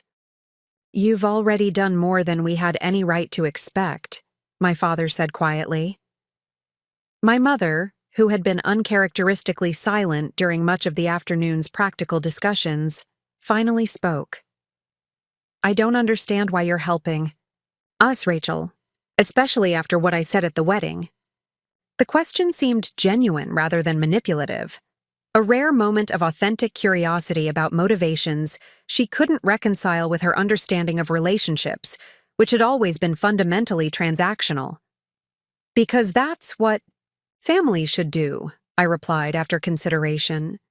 "Not enable self-destructive behavior or maintain harmful patterns, but provide support for genuine efforts to address problems and rebuild. And because holding on to resentment won't improve any of our lives going forward." "I truly am sorry for what I said," she offered, the apology lacking her usual qualifications or deflections. "I was terrified of what was coming, and instead of asking for help, I lashed out at you for having the very strength and independence that might have prevented all this if we'd been honest sooner." The admission represented a level of self-awareness I hadn't witnessed from her before. Whether it reflected genuine insight or situational necessity remained to be seen, but I chose to accept it at face value for now. "We have a lot to work through beyond apologies," I said, "but recognizing harmful patterns is a necessary first step." "Will you tell Vanessa about this?" my father asked, concern for my sister evident in his voice. "She'll be back from her honeymoon next week." "She already knows something significant is happening," I replied. "I've kept details minimal until you decided how to approach it, but she'll need to understand the full situation soon." "I'll tell her," my mother said unexpectedly. "It should come from me. Both what's happening with our finances and how I've treated you. She deserves complete honesty from her parents, even if it's years overdue." This willingness to assume responsibility rather than manage appearances marked another departure from established patterns. Whether crisis had triggered genuine transformation or merely temporary accommodation remained to be seen, but the potential for meaningful change seemed greater than I would have believed possible days earlier. As we finished discussing immediate next steps, my father asked a question that surprised me with its vulnerability. "Do you think it's possible to rebuild a meaningful life after this kind of failure? At our age?" The question transcended financial considerations to touch on deeper existential concerns: identity, purpose, self-worth after the collapse of carefully constructed personas and priorities. "I believe it is," I said, drawing on what I'd witnessed through my professional work with individuals navigating corporate collapses and career implosions. "It won't resemble the life you've known, and the transition will be painful. But many people discover that what matters most survives the loss of status, possessions, and appearance-based respect." "What matters most?" my mother repeated thoughtfully. I'm not sure I even know what that is anymore. That's something you'll need to rediscover, I acknowledged, but you won't have to do it alone. Later that night, preparing for bed in my childhood room, unchanged since high school with its academic trophies and college pennants, I received a text from Zoe. How's it going in Greenwich? Family crisis navigation proceeding according to plan? I wrote back, more productive than expected. Genuine accountability from Dad, potential opening for healthier dynamics with Mom, comprehensive financial disaster requiring significant intervention. Her response came quickly. So basically exactly what you do professionally, just with additional decades of emotional complications. Your billable rate should be tripled. I smiled at her characterization, recognizing its accuracy. The situation did parallel my professional work in many ways, identifying the full scope of financial damage, developing strategic interventions, implementing controlled restructuring to preserve viable elements while discarding unsustainable aspects. The emotional dimensions certainly added complexity, but also provided motivation beyond professional satisfaction. As I set my phone aside, I realized something unexpected about the day's events. Despite the difficult conversations and painful revelations, I felt a curious sense of peace. For the first time in my adult life, I was engaging with my parents, without pretense or performance, seeing them clearly as flawed, struggling humans rather than the infallible authorities of childhood or the disappointing critics of early adulthood. This shift in perspective didn't erase the history of hurtful words or dismissive judgments, but it placed those experiences within a more complex context of human limitation and fear. My mother's cutting, worthless assessment at the wedding hadn't reflected my actual value, but her own terror as her carefully constructed world began collapsing around her. Understanding this didn't excuse her behavior or guarantee changed patterns going forward. But it created possibility, where before I'd seen only permanent dysfunction. The potential for relationships based on authentic connection rather than performance and evaluation. As I drifted toward sleep, I recognized that this family crisis, while painful and complex, offered something I hadn't anticipated: the opportunity to transform worthless into worthy of truth. The daughter deemed inadequate by conventional standards had become essential to navigating unconventional challenges. The professional expertise dismissed as empty achievement had become the foundation for meaningful support in crisis. The irony wasn't lost on me, but neither was it the point. What mattered wasn't vindication or role reversal, but the potential emergence of more authentic connections from the wreckage of carefully maintained appearances. What awaited on the other side of this crisis wasn't yet clear, but for the first time in years, I felt genuine curiosity about how our family might evolve beyond the limitations that had defined us for so long.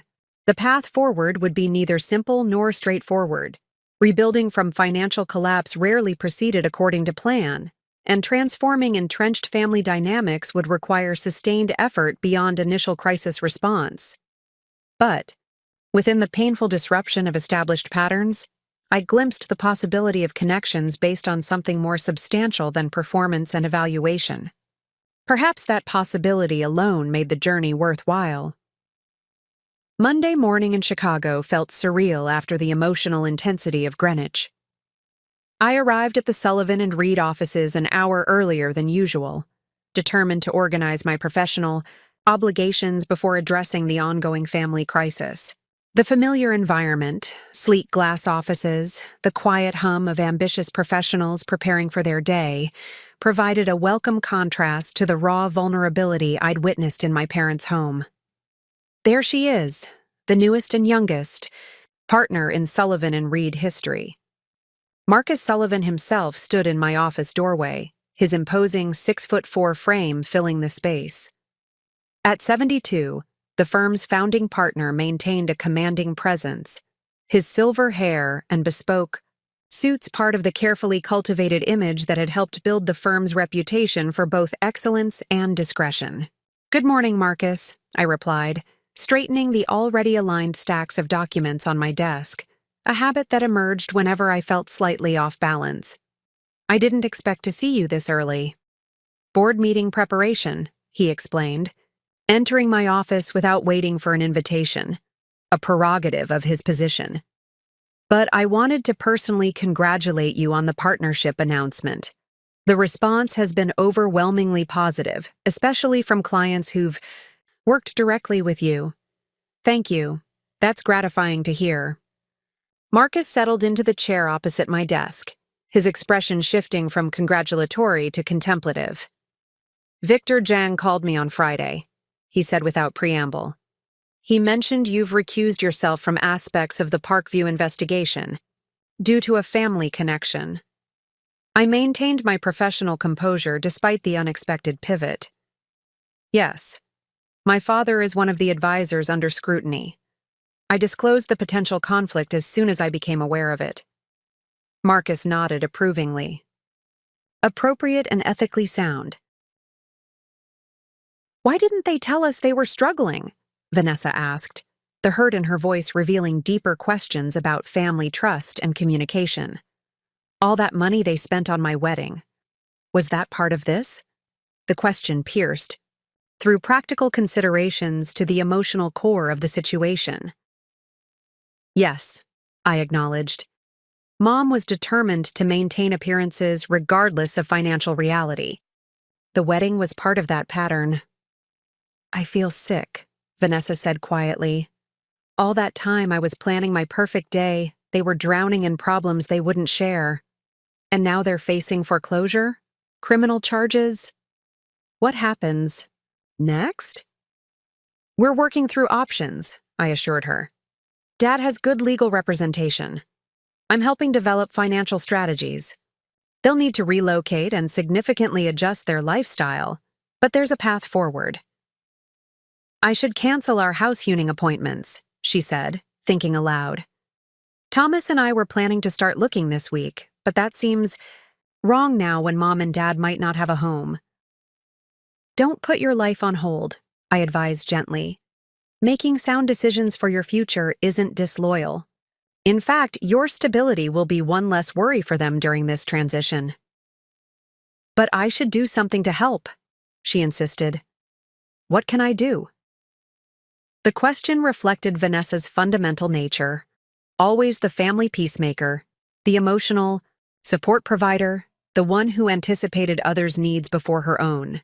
While I had responded to family dysfunction by establishing independence and distance, she had adapted by becoming the emotional caretaker who smoothed rough edges and filled relational gaps. "Visit them this weekend," I suggested. "Listen without judgment. Offer emotional support without trying to fix everything. And maintain appropriate boundaries. This is primarily their situation to navigate, with our support rather than our sacrifice." "You make it sound so clinical," she observed, a hint of criticism in her voice. "Not clinical," I corrected. "Strategic. The difference between support and rescue matters here.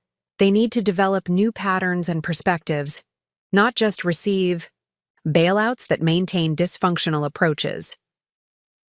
Our conversation continued as Vanessa processed the implications of our parents' situation for her own life and relationships. Thomas's medical practice provided financial stability that would allow them to help in measured ways, but their newlywed status and plans for starting a family created natural limits on their capacity for financial intervention. "I keep thinking about Mom at my wedding," Vanessa said toward the end of our call. "The things she said to you. Knowing what was happening behind the scenes makes it even worse, like she was lashing out at your success because it highlighted their failures." "That's probably accurate," I acknowledged, "but she's shown genuine remorse and awareness since then. The crisis has created potential for growth that might not have happened otherwise." After completing the call with assurances of ongoing coordination regarding our parents' situation, I turned back to professional responsibilities. The remainder of Monday and much of Tuesday were dedicated to client work, the familiar challenges of corporate restructuring providing welcome focus amid personal complexity. Tuesday evening brought an unexpected development via email from Victor Zhang. Parkview's board has authorized me to explore settlement options with your father that might avoid both criminal referral and public disclosure, provided full cooperation and substantial restitution. Can we discuss privately? The message confirmed my assessment that Parkview's primary motivation was recovery and reputation management rather than punishment. A negotiated resolution that avoided public proceedings would serve their interests while potentially preserving some future prospects for my father. I forwarded the email to Lawrence Keller with a brief analysis of potential approaches, then called my father to discuss implications. This is a significant opening, I explained. If structured properly, a settlement could prevent criminal charges and allow you to retain some assets for rebuilding. What would substantial restitution realistically mean? He asked, the financial analyst in him still functioning despite personal circumstances. Likely 80–90% of the identified $870,000, I estimated, which would require liquidating essentially all remaining assets, except retirement accounts protected under ERISA. Including the house. Yes, I confirmed. The house was unsustainable. Regardless, given the underwater mortgages and foreclosure proceedings, this approach would at least allow for controlled liquidation rather than forced sale. He absorbed this reality with remarkable composure. It's appropriate. The house represented everything I was trying to preserve through inappropriate means: status, appearance, a lifestyle we hadn't legitimately earned in years. Losing it is a natural consequence. His perspective reflected continuing evolution, beyond the desperate attempts to maintain appearances that had characterized recent years. Whether this represented genuine transformation or simply the clarity that sometimes emerges when long-feared consequences finally materialize remained to be seen, but the potential for healthier approaches was evident. Have you and Mom discussed relocation options? I asked, turning toward practical next steps. We've started exploring possibilities, he confirmed. The most viable approaches involve moving closer to either you or Vanessa, finding something modest but comfortable, and rebuilding with adjusted expectations. The mention of moving closer to family members represented another significant shift. Throughout my adult life, geographical distance from my parents had provided necessary emotional space for developing my identity beyond their expectations and judgments. The prospect of increased proximity created both opportunity and challenge, potential for more authentic connection alongside risk of reverting to established patterns. What are your thoughts about that possibility? My father asked, demonstrating unusual sensitivity to my perspective. We wouldn't want to impose or complicate your life further. I appreciate you asking, I said, genuinely moved by this consideration. I think proximity could work if we maintain clear boundaries and continue building healthier communication patterns. But it needs further discussion, with Mom as well, and with an understanding that my professional obligations limit my availability. Our conversation continued, addressing practical considerations while acknowledging emotional complexities. Throughout the exchange, I noted my father's increasing comfort with direct discussion of feelings and relationships, territory he had traditionally navigated awkwardly, if at all. Whether from necessity or genuine growth, he was demonstrating capacity for more authentic engagement than our previous interactions had suggested possible. Wednesday brought focus back to professional responsibilities as I prepared for a critical client presentation while monitoring developments in my parents' situation. By Thursday, preliminary settlement discussions between Parkview, my father, and Lawrence Keller had established general parameters for potential resolution: full cooperation with internal and regulatory investigations, restitution of approximately $785,000, 90% of identified misappropriated funds, and voluntary surrender of securities licenses in exchange for Parkview declining criminal referral. The terms were appropriately serious while offering path forward that avoided worst-case scenarios. My father would face significant financial consequences and permanent professional limitations, but potential criminal prosecution and public disgrace might be averted through this approach. Thursday evening, I received a call from my mother, an increasingly common occurrence as our communication patterns evolved beyond the distant, formal exchanges that had characterized our relationship for years. "We've been meeting with real estate agents," she said after brief pleasantries, "looking at options for when we sell the house. It's humbling." The simple acknowledgement of changed circumstances without dramatic lamentation signaled continuing adjustment to their new reality. "What areas are you considering?" I asked. "We've focused on suburbs around Chicago," she replied, surprising me with the directness of their planning. "Charles feels it would be good to be near you, given your understanding of the financial aspects of our situation. And She hesitated uncharacteristically. "I would like the opportunity to develop a different kind of relationship with you, if that's something you might be open to." The tentative vulnerability in this request contrasted sharply with her previous approach to our relationship, which had prioritized performance and evaluation over authentic connection. While wary of premature conclusions about lasting change, I recognized the courage required for this emotional disclosure from someone who had maintained rigid control over self-presentation throughout her life. "I think that's possible," I said carefully. "It would require continued effort from both of us. Establishing new patterns isn't simple after decades of established dynamics." "I understand that," she acknowledged. "And I recognize that I bear primary responsibility for the problematic patterns between us. Your father has helped me see how my insecurities and unfulfilled aspirations created impossible standards that prevented me from appreciating who you actually are, rather than who I thought you should be."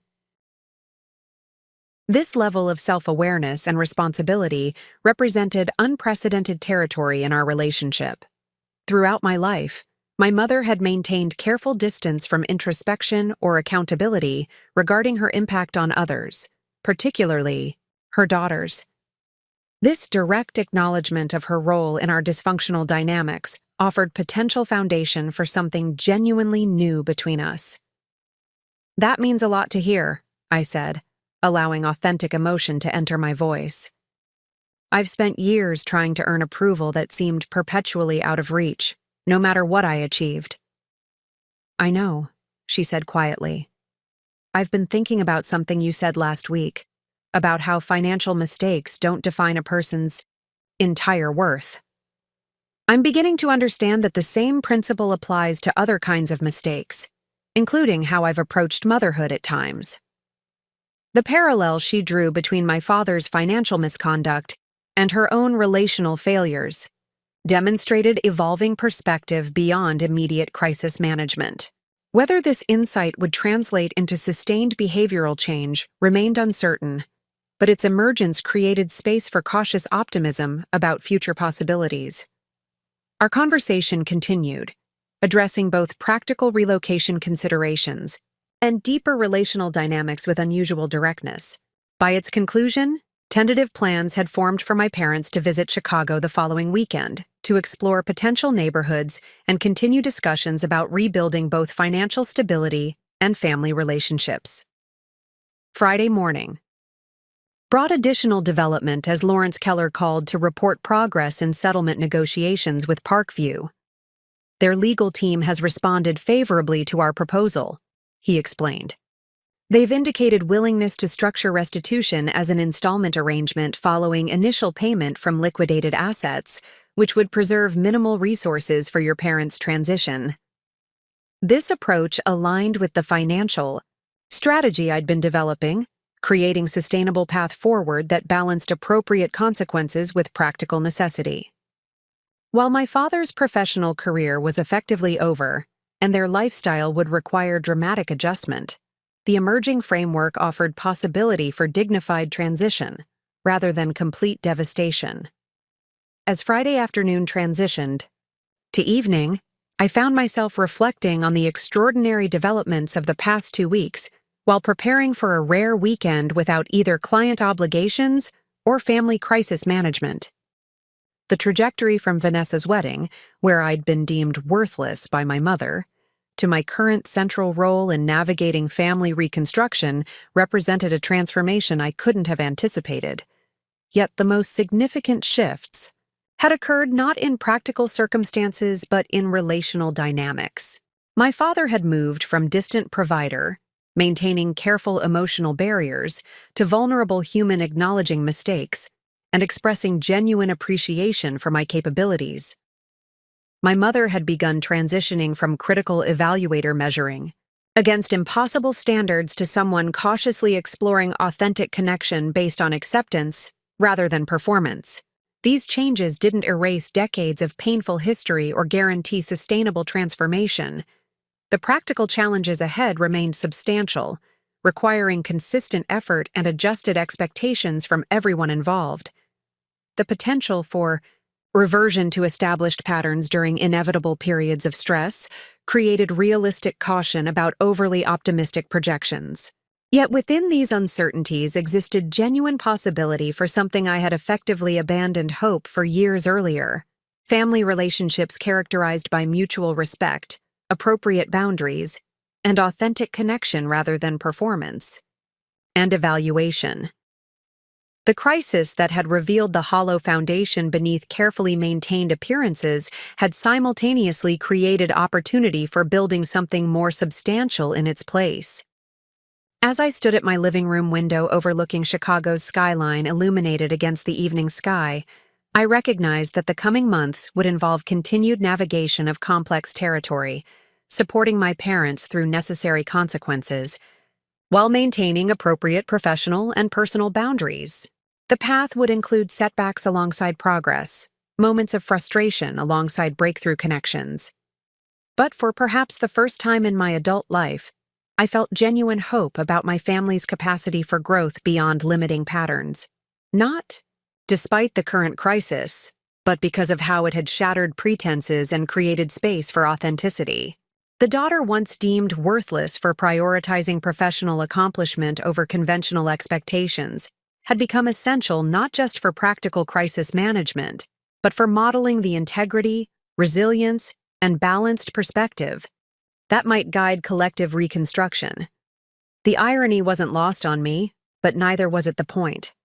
What mattered wasn't vindication or role reversal, but the potential emergence of relationships based on who we actually were rather than who we pretended to be or thought we should become. Within that authentic territory, something genuinely valuable might develop. Not perfect or painless, but real in ways that carefully maintained appearances could never achieve. That possibility alone made the difficult journey worthwhile. The suburban Chicago neighborhood of Evanston presented a stark contrast to Greenwich's manicured estates and carefully maintained exclusivity. Tree-lined streets featured diverse architectural styles ranging from Victorian houses to mid-century modern designs, creating an eclectic but welcoming atmosphere. As I guided my parents through the area that Saturday morning, I observed their reactions with professional detachment layered over personal investment. "It's quite different," my mother observed, her neutral tone masking whatever judgment might lie beneath. We had just finished touring a modest 3-bedroom townhouse, approximately 1/3 the size of their Greenwich home but well-maintained, with updated appliances and a small garden patio. Northwestern University is nearby, I noted, providing context beyond physical characteristics. There's a vibrant intellectual community, good restaurants within walking distance, and excellent public transportation for accessing downtown Chicago. My father nodded, seeming to appreciate these practical considerations. "The price point is certainly appropriate for our adjusted circumstances. What are property taxes compared to Connecticut?" "Significantly lower," I confirmed. "About 40% of what you're currently paying, with better public services." We continued our exploration, visiting 3 additional properties that aligned with their revised financial parameters. Throughout the morning, I maintained careful balance between providing relevant information and allowing them space to form their own impressions.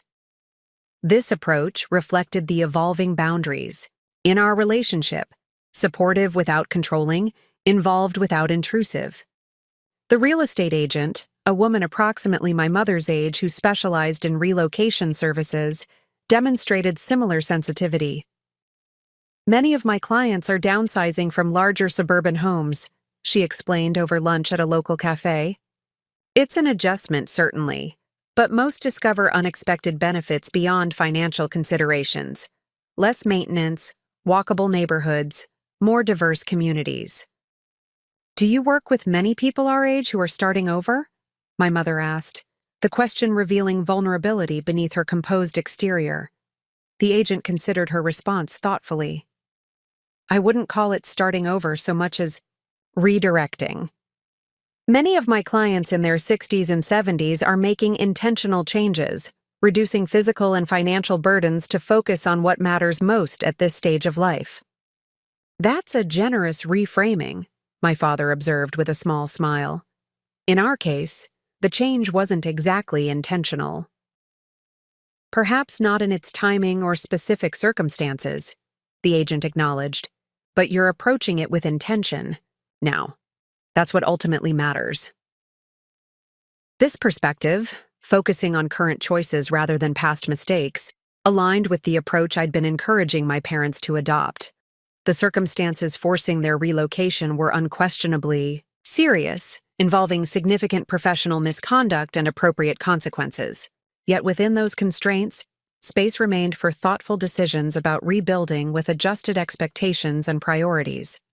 As we parted with the agent after scheduling additional viewings for Sunday, my mother surprised me by suggesting, "We visit the lakeshore." "I'd like to see what draws you to Chicago beyond professional opportunities," she said. "We've visited you several times over the years, but never really experienced the city through your eyes." This expression of interest in my perspective represented significant departure from our traditional interactions, which had typically centered on her expectations and assessments, rather than genuine curiosity about my experience.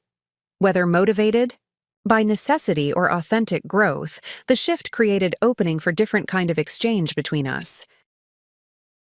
Lake Michigan is one of my favorite aspects of living here, I acknowledged as we found parking near Northwestern University's campus. Especially in contrast to the intensity of corporate work, having this natural boundary at the edge of the city provides both physical and psychological space. We walked along the shore path, the October afternoon offering perfect temperature with slight breeze off the water. Other visitors populated the area without creating crowding. Families with young children, university students reading on blankets, elderly couples walking at measured pace. "It reminds me somewhat of the Connecticut shore," my mother observed, after several minutes of quiet observation, though with fresher perspective, less encumbered by tradition and exclusivity. The comparison captured something essential about Chicago's appeal compared to the East Coast environments where I'd grown up and attended college. "That's insightful," I said, genuinely impressed by her perception. The openness was part of what attracted me initially. Fewer predetermined paths, more possibility for defining success on my own terms. My father, who had been walking slightly ahead of us, turned with thoughtful expression. "I wonder if we should have encouraged that perspective more in both you girls. So much of our parenting involved preparing you for very specific definitions of achievement. The right schools, connections, careers. Perhaps we limited your exploration unnecessarily." This level of reflective self-assessment from my father was unprecedented in my experience. Throughout my childhood and young adulthood, he had maintained unwavering commitment to conventional metrics of success: academic performance, prestigious institutions, professional advancement along established pathways. This questioning of fundamental assumptions suggested significant evolution beyond crisis management, toward genuine reconsideration of core values. "It's never too late to adopt different perspectives," I offered carefully. That's essentially what I do professionally. Help organizations recognize when established patterns have become unsustainable and develop new approaches that preserve what's valuable while discarding what isn't working. Corporate rehabilitation. Applied to family dynamics, my mother observed with unexpected humor. Is that what you're doing with us, Rachel? Professional restructuring with personal stakes? The question contained no detectable defensiveness, only genuine curiosity, and perhaps slight amusement at the parallel. There are similarities, I acknowledged. Identifying unsustainable patterns, developing realistic assessment of available resources, creating strategic plan for transition toward more viable future. The emotional dimensions are obviously more complex. And the stakes higher, my father added quietly. We continued walking, the conversation shifting toward practical considerations about their potential relocation, proximity to medical facilities, community resources, transportation options. Throughout the exchange, I noted subtle but significant changes in our interaction patterns. My parents asked genuine questions about my perspective, rather than asserting predetermined conclusions. I offered input without expectation of either automatic acceptance or reflexive dismissal. The dynamic felt more balanced than any previous exchange in my adult memory. After dinner at a neighborhood restaurant near my condo, we returned to discussion of their financial situation. The preliminary settlement framework with Parkview was progressing toward formal agreement, with final terms likely to be established within the coming week. Lawrence Keller had negotiated terms that balanced appropriate consequences with practical viability, substantial financial restitution, and permanent professional restrictions for my father, but structured to allow minimal resources for rebuilding rather than complete devastation. I've been developing projections based on the settlement parameters, I explained, opening my laptop to display spreadsheets I'd prepared. Assuming sale of the Greenwich house at current market valuation, liquidation of non-protected assets, and structured payment schedule for remaining restitution, you should have approximately $320,000 to establish new living arrangements. My father studied the figures with professional assessment despite their personal implications. Enough for modest housing purchase in the areas we're considering, with remaining funds for basic living expenses during transition. Significantly different from our previous situation, but workable. What about ongoing income? My mother asked, demonstrating practical engagement I might not have expected from someone who had traditionally delegated financial matters entirely to my father. Charles won't be able to work in finance again. I've been researching options, my father said, surprising me with this proactive approach. My securities licenses will be revoked, but my MBA and financial knowledge remain valuable in different contexts. Teaching positions at community colleges, consulting on non-securities financial matters, financial literacy programs for underserved communities, all represent viable possibilities. This exploration of alternative applications for his expertise suggested healthy adaptation rather than passive acceptance of circumstances. While his misconduct had appropriately ended his career in securities management, his underlying knowledge and experience retained potential value in contexts where they could benefit others without risk of similar ethical breaches. Those sound like promising directions, I affirmed, and they align with the perspective shift we discussed earlier, focusing on contribution rather than status or compensation. It's strange, my mother reflected, how quickly priorities can change when circumstances force reassessment. 6 months ago, I would have considered these options beneath consideration. Now they seem not just necessary but potentially meaningful, in ways our previous life wasn't. This insight reflected continuing evolution in her perspective beyond immediate crisis response.